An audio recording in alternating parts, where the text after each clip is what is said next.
Hello students, welcome to Chanakya Vidyalaya. In the last lecture, we have seen about the volume, we have also seen about the density, we have seen about the difference between mass and weight. Okay, आप सबने ये सब कुछ देख लिया था कि weight और mass में difference क्या है, volume को कैसे measure करते हैं, what is the SI unit of the volume, what is the SI unit of the density. Okay, हमने ये सब देख लिया था. In this lecture we are going to talk about the temperature. Okay, कि मैंने आपको बोला था कि आप लोग अगर देखें तो टेम्परेचर जनरली होते हैं, टेम्परेचर के जो यूनिट होते हैं वो जनरली तीन टाइप्स के होते हैं. कौन से? तो kelvin, Celsius and Fahrenheit. Okay, ये जनरली ये तीन यूनिट हमारे पास रहते हैं for the measurement of the temperature. Okay, आप देख सकते हैं टेम्परेचर में आपको दिया गया है सेल्सियस, फ़ारेनहाइट और ऊपर आपको लिखा मिलेगा केल्विन. ओके, इसके बारे में हम आज जनरली बात करने वाले हैं कि देखिए, अगर मैं एसआई यूनिट की बात करता हूँ, ओके, तो हमने लिखा था कि टेम्परेचर का एसआई यूनिट रहेगा केल्विन. ओके, पर हमने साथ में ये भी देखा था कि अलग अलग जगह पर अलग अलग आपको टेम्परेचर देखने को मिलेगा. यानी कि अगर देखते हैं तो मेडिकल यूजेज में जनरली, ओके, कि अगर हमारी बॉडी का टेम्परेचर चेक करना हो या ऐसा कुछ हो तो जनरली होता है फ़ारेनहाइट में. अगर मैं बात करता हूँ वेदर में, तो वेदर में जनरली यूज होता है सेल्सियस. ओके, और अगर हम बात करते हैं केमिकल रिएक्शंस की या तो फिर इंडस्ट्री की, ओके, तो केमिकल इंडस्ट्री में जनरली यूज होता है kelvin. Okay, different different usages है, पर अगर हम एसआई यूनिट की बात करते हैं तो एसआई यूनिट रहेगा केल्विन. ओके, तो चलिए, यहाँ पर हमें केल्विन, फ़ारेनहाइट ये सब कुछ दिया गया है, पर अब हमें सीखना है कन्वर्जन. ओके, कि कन्वर्जन क्या है हमारे पास. तो देखिए, सबसे पहले हमने एक फॉर्मूला दिया गया है, Fahrenheit is equals to 9/5 Celsius plus 32. ये फॉर्मूला मोस्ट इम्पोर्टेंट है for the conversion of Celsius into Fahrenheit and Fahrenheit into Celsius. Okay, कि देखिए, सपोज कि मुझे दिया गया है मेरा जो टेम्परेचर है वो 32 डिग्री सेंटीग्रेड. ओके, कि हमारा जो टेम्परेचर है वो हमें दिया गया है 32 डिग्री सेंटीग्रेड, और हमें क्या फ़ारेनहाइट में हमें मेजर करना है. तो हम क्या करेंगे, सेल्सियस की जगह पर फ़ारेनहाइट, यानी कि हमने 32 सेल्सियस हमने 32 सेल्सियस हमने लिया था, तो सेल्सियस की जगह पर हम 32 रख देंगे और जो आंसर मिलेगा वो फ़ारेनहाइट में कन्वर्ट हो गया होगा. ओके, कि चलिए एक एग्जांपल देख लेते हैं कि if I have temperature in the Celsius 32 ही रखते हैं. चलिए, 32 है मेरे पास. ओके, 2 मिनट, 32 नहीं रखते, 40 रखते हैं. कैलकुलेशन में आपको इजी रहेगा इस बार, कि सेल्सियस मेरे पास 40 है और मुझे चाहिए कि फ़ारेनहाइट में ये कितना है. ओके, फ़ारेनहाइट में कितना है ये मुझे चाहिए. तो हम क्या करेंगे, तो जो फ़ारेनहाइट वाले जो फॉर्मूला है 9/5 इंटू सेल्सियस प्लस 32, इसमें सेल्सियस इज इक्वल्स टू हम रख देते हैं 14. ओके, तो फ़ारेनहाइट क्या रहेगा, तो फ़ारेनहाइट इज इक्वल्स टू 9/5 यानी कि 1.8 मल्टीप्लाई बाय क्या रहेगा हमारे पास 40, 1.8 मल्टीप्लाई बाय 40 प्लस 32. ओके, तो आप अगर इसका कैलकुलेशन करेंगे तो आपको क्या मिलेगा, तो 1.8 इंटू 40 इज इक्वल्स टू रहेगा 72, and 72 plus 32 is equals to 104. Okay, तो ये जो 32 सेल्सियस है, sorry 40 Celsius is equals to 104 degree Fahrenheit. Okay, तो ये बात आप सबको याद रखनी है कि सेल्सियस और फ़ारेनहाइट में इंटर कन्वर्जन रहेगा. ओके, अगर मैं बात करता हूँ सेल्सियस एंड केल्विन की, तो देखिए नीचे और एक फॉर्मूला आपको दिया गया है जिसमें आपको कुछ नहीं करना, जो भी सेल्सियस रहेगा हमारे पास उस सेल्सियस में आपको 273.15 ऐड करने का है, वो हमारा रहेगा केल्विन में. ओके, कि सपोज कि हमारे पास सेल्सियस 40 रहते हैं. ओके, कि अगर मेरे पास सेल्सियस में 40 डिग्री टेम्परेचर है और मुझे केल्विन में कन्वर्ट करना है, तो केल्विन में मेरे पास क्या रहेगा, तो केल्विन में मुझे कुछ नहीं करना, तो kelvin is equals to Celsius यानी कि 40 प्लस 273.15, और जो मेरा आंसर आएगा वो मेरा फाइनल आंसर होगा केल्विन में. ओके, तो ये दोनों इंटर कन्वर्टेबल है, ये आपको याद रखना है. फॉर एक दूसरी बात, ओके, कि अगर मैं बात करता हूँ कि ऐसा कौन सा टेम्परेचर है at which temperature Celsius and Fahrenheit are both equal. Okay, कि ऐसा कौन सा टेम्परेचर हम ले सकते हैं, ऐसा कौन सा नंबर है कि जिस टेम्परेचर में अगर मैं सेल्सियस लेता हूँ या फ़ारेनहाइट लेता हूँ दोनों सेम रहते हैं। ओके, तो ऐसा कोई एक नंबर है, वो जो आपका होमवर्क रहेगा, जो आपको फाइंड करना है, इजीली फाइंड हो जाएगा। थोड़ा सा दिमाग लगाइएगा, अगर कुछ नहीं होता तो आप मुझे मैसेज कर सकते हैं।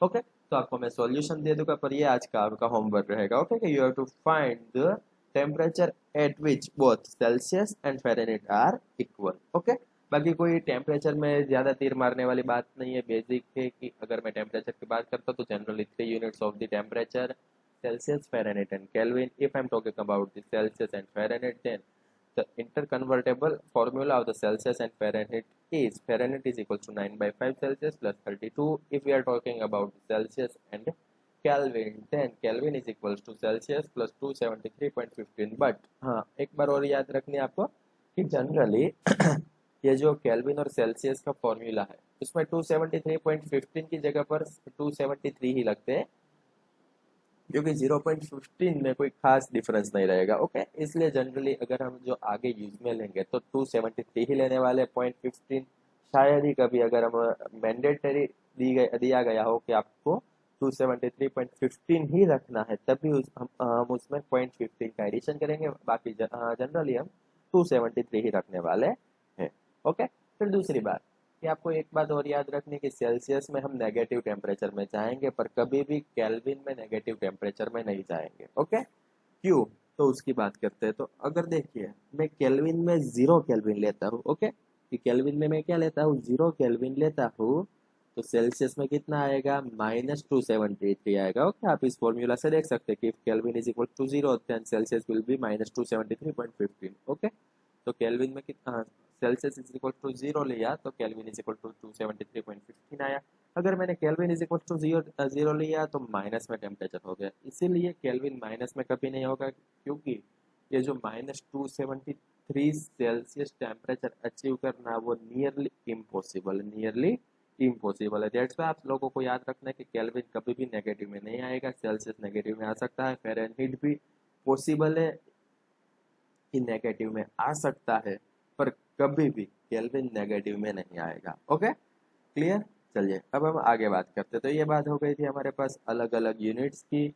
ओके, फिर अब जो नेक्स्ट आपके पास आने वाला है वो हमारे पास है अनसर्टनिटी इन मेजरमेंट। ओके, कि ये क्या बात करते हैं कि अगर मैं मेजरमेंट करता हूँ तो मेजरमेंट में ऐसा तो नहीं है कि हर बार मुझे कोई प्रॉपर मेजरमेंट मिलेगा। यानी कि हम कैसे बात करते हैं कि सपोज कि मेरे पास किसी चीज की लेंथ है 2.777567 मीटर।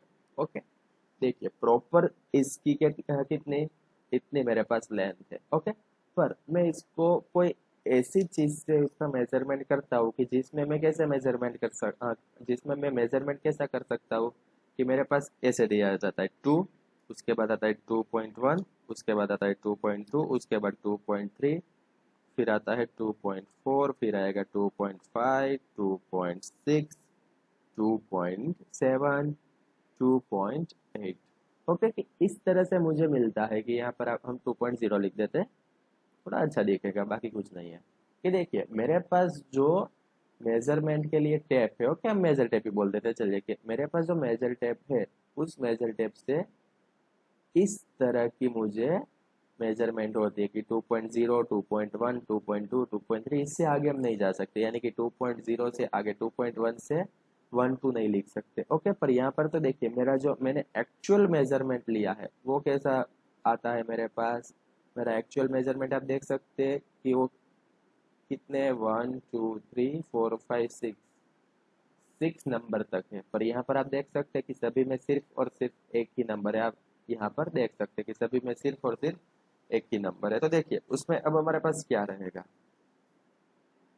कि ये हमने मेजर किया तो ये अनसर्टनिटी होगी। ओके, क्या अनसर्टनिटी कैसे होगी कि हमने देखा कि मेरा जो एक्चुअल मेजरमेंट है वो 2.777567 है, पर यहाँ पर तो हम ऐसे मेजर नहीं कर सकते। तो अगर हमें इसको मेजर करना रहेगा तो हम क्या करेंगे, नियरली 2.8 ले लेंगे, यानी कि उसका मेजरमेंट हम 2.8 ही लिखने वाले, क्योंकि 2.7 से ज्यादा होगा, 2.8 के बीच में होगा। हाँ, हम अपने अंदाज से 2.7, 2.6, 2.77 पर कंप्लीट आपको प्रॉपर एक्यूरेसी के साथ नहीं मिलने वाला। ओके, तो दैट्स वाई आपको अनसर्टनिटी दी गई है। ओके, बस ज्यादा कोई बात नहीं है, बेसिक आपको समझ नहीं थी कि मेरे पास जितनी एक्यूरेसी वाला डिवाइस होगा उतनी एक्यूरेसी मुझे ज्यादा मिलने वाली है। ओके, जो आप फिजिक्स में ऑलरेडी पढ़ चुके हैं। अगर आपने फिजिक्स में फर्स्ट चैप्टर आपका देखा होगा तो आप सबको पता होगा कि साइंटिफिक नोटेशन आता है, ये सब जो मैं आपको अब पढ़ाने वाला हूँ ये सब आप ऑलरेडी फिजिक्स में पढ़ चुके हो। आपको यहाँ सिर्फ और सिर्फ रिवीजन होने वाला है, इसलिए हम थोड़े स्पीड में आगे बढ़ते हैं इसमें। ओके, ये साइंटिफिक नोटेशन हमारा हो गया। फिर अब अगर हम साइंटिफिक नोटेशन होता कैसे तो उसकी बात कर लेते हैं।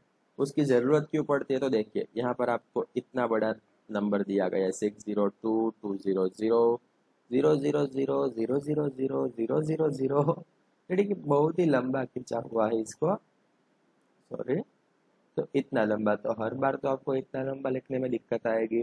कई बार ऐसा हो सकता है कि एक या दो जीरो छूट जाए। ओके, मिस्टेक होने की भी प्रोबेबिलिटी है।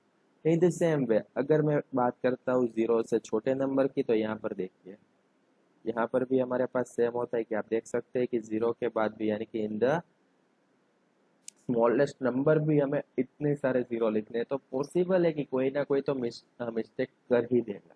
ओके, और दूसरी बात क्या है कि ये टाइम कंज्यूमिंग है। अगर मैं आपको लिख कर देता हूँ तो आपको टाइम कंज्यूम किस में होगा कि काउंट करने में कि यहाँ पर कितने जीरो है, ये वर्ड कौन सा बनता है। ओके, तो उसके लिए हम क्या करते हैं, साइंटिफिक नोटेशन की जरूरत पड़ती है। ये देखिए बेसिक बात है कि अगर आप अपने घर पर पढ़ रहे हो तो मेन बात आपको ये याद रखनी है कि आपको कभी भी ये थियरी सारी नहीं पढ़नी। मैं जितना आपको बता रहा हूँ उतना याद रख लीजिए, इनफ रहेगा। क्योंकि इसमें क्या है कि आपको बहुत सारे मतलब में क्या होगा कि बेसिक बेसिक बातें करके टाइम पास किया होगा, पर आपको क्या मेन तो कंसेप्ट पर ध्यान देना है। अगर आपका कंसेप्ट क्लियर होगा तो आपका सब कुछ क्लियर रहेगा। Okay, that's why scientific notation है। तो देखिए अब जो मैं आपको बताने जा रहा हूँ, scientific notation all about that one thing. क्या थिंग है वो, तो उसकी बात कर लेते हैं कि in the scientific notation how can you right it. तो साइंटिफिक नोटेशन हम इस तरह से लिख सकते हैं। ये जो पूरे का पूरा टॉपिक है वो सिर्फ इसके लिए था कि n into ten raise to N. Okay, कि n into ten raise to N, सिर्फ इतनी सी बात के लिए पूरे का पूरा टॉपिक बनाया गया है कि n into ten raise to N है। ये साइंटिफिक नोटेशन हमने देख लिया कि इसको हम साइंटिफिक नोटेशन बोलने वाले। तो how can we write it और how can we derive it, तो देखिए उसके लिए अगर बात करते हैं तो अगर मैं लिखता हूँ यहाँ पर 50000, आप लोग बड़े हो गए हो, आपको जनरल बेसिक मालूम ही है, आपने 1 to 10 में ये बहुत कुछ किया है। ओके, इस टाइप का तो बेसिक ये, इसमें कोई भी नई बात नहीं है। कि देखिए आपको इसमें क्या करना है कि अगर मुझे दो पार्ट में डिवाइड करना रहेगा, एक तो नेचुरल नंबर यानी कि मैं 5 ले लेता हूँ। ओके, और 5 के साथ टोटल जीरो कितने हैं तो चलिए वो भी काउंट कर लेते हैं, 1 2 3 4 5 6 7। ओके, 5 के साथ 7 जीरो है, तो आप इसको कैसे लिखेंगे, तो 5 मल्टीप्लाई बाई उसके साथ जीरो कितने हैं 7। ओके, तो 5 मल्टीप्लाई बाई 10⁻⁷। ओके, तो ये आपका हो गया साइंटिफिक नोटेशन। ओके, अगर मैं बात करता हूँ कम नंबर वाले की यानी कि 0 पॉइंट में बात करते हैं, 0.00007। ओके, अब मैं इसको इसमें आपको कुछ नहीं करना, टोटल टोटल नंबर काउंट कर देने हैं। कि चलिए टोटल नंबर काउंट करते हैं कितने हैं आफ्टर पॉइंट। ओके, तो देखिए 1 2 3 4 5। Okay, you can see here there are 5 total number. Okay, तो आपको क्या करना है कि ये जो 5 नंबर है तो वो आपको 10⁻⁻⁻ में लिखने हैं। यानी कि कैसे लिखेंगे आप इसको, तो देखिए अगर उसकी हम बात करते हैं तो देखिए ये लास्ट नंबर हमारे पास 7 है, तो 7 मल्टीप्लाई बाय 10⁻⁻, टोटल कितने थे 5 थे, तो 10⁻⁻⁻5 आएगा। इसमें 10⁻⁻ क्या आएगा -5 आएगा। ओके, माइनस क्यों आया, क्योंकि हमारा जो नंबर था वो नंबर कैसा था, वो नंबर था जीरो से छोटा। ओके, और जब भी जीरो से छोटा नंबर होगा तो नेगेटिव में जाएंगे, अगर जीरो से बड़ा होगा तो पॉजिटिव में जाएंगे। बेसिक है। और बस ये जो साइंटिफिक नोटेशन है वो आप ऐसे करने वाले, आपको सिर्फ एग्जाम्पल्स ही याद रखने, बाकी कुछ नहीं है इसमें। ओके, फिर अब आगे बात करते हैं इसमें तो देखिए मैं आपको थोड़े बहुत अगर हम एग्जांपल देख लेते हैं तो देखिए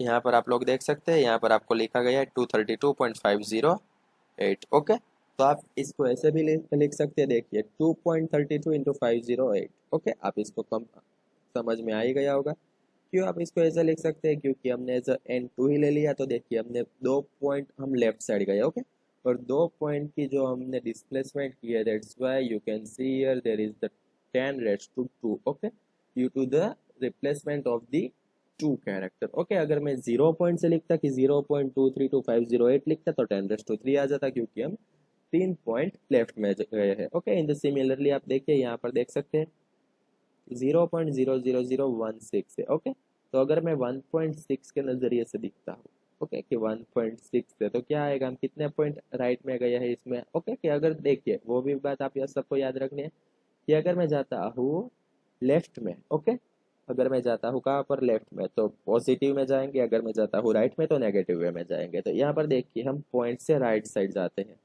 1 2 3 4 तक। ओके, क्योंकि 1.6 रखना है तो 1.6 तक 1 पॉइंट के लिए आपको 4 प्लेसमेंट राइट साइड जाना पड़ेगा। तो देखिए आप 1.6 × 10⁻⁻⁴, जैसे कि हमने अभी अभी देखा था कि अगर हम राइट साइड जाते हैं तो जो उसकी पावर होगी वो नेगेटिव आएगी। ओके, तो यहाँ पर आप देख सकते हैं -4 तक हमने लिया है। अगर मैं लिखता हूँ 0.16, ओके, तो क्या आएगा, तो तब आएगा मेरे पास 10⁻⁻3। ओके, ये आप सबको पता चल गया होगा, फिजिक्स में भी आप पढ़ चुके हैं, बाकी थोड़ी बहुत प्रैक्टिस करनी है आपको। ओके, तो आज का जो हमारा लेक्चर है वो हम यहीं तक रखते हैं।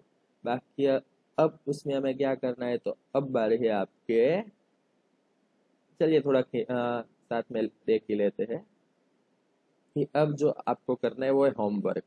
ओके, कि in the homework what you have to done, तो मैं आपको होमवर्क यहाँ पर लिख देता हूँ, वो होमवर्क आपको कंप्लीट करके स्कूल में भेज देना है। तो फर्स्ट क्या है कि जो हमने देखा था कि एट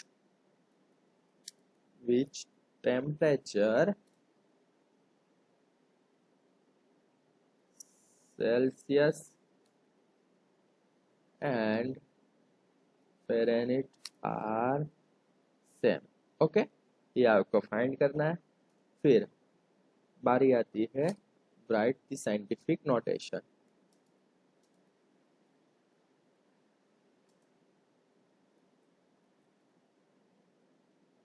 और एक बार मैं आपको बोल देता हूँ कि थियरी का रट्टा नहीं मारना, सब कुछ समझ के करना है। दैट्स वाई थियरी पढ़ने की कोई ज़रूरत नहीं है, बेसिक हमने जो कंसेप्ट लगाए हैं वो ही एक बार रीड कर लीजिएगा। ओके, मैं आपको फिर से बोल रहा हूँ कि कोई भी ज़रूरत नहीं है कि थियरी आप रट्टा मारिए, सिर्फ और सिर्फ कंसेप्ट पर ध्यान दीजिए, मार्क्स अपने आप आ जाएंगे। ओके, तो इसके लिए हम साइंस, इसलिए देखिए आपको होमवर्क में भी मैंने कोई भी टाइप का रट्टा मारने वाली ये थियोरी लिखी, ऐसा कुछ नहीं बोला। हाँ, जो हमको याद रखने की आएगी वो मैं आपको बोलूंगा, पर at this point you have to learn about only concept, and that's why I am giving you the homework regarding to the concept. Okay, तो साइंटिफिक नोटेशन में आपको क्या लिखना है, तो फर्स्ट वन इज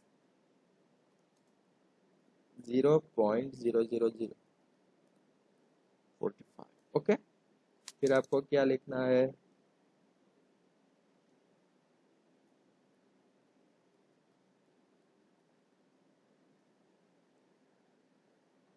चलिए थोड़ा इजी कर देते हैं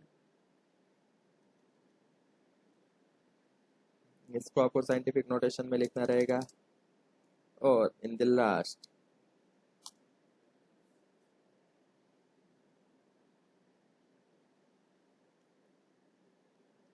ओके, इन ये सिर्फ आपका इतना होमवर्क है, कोई बड़ी बात नहीं। अगर आप ध्यान से करने बैठेंगे तो 5 मिनट्स ही लगेंगे। ओके, 5 ही मिनट का होमवर्क है।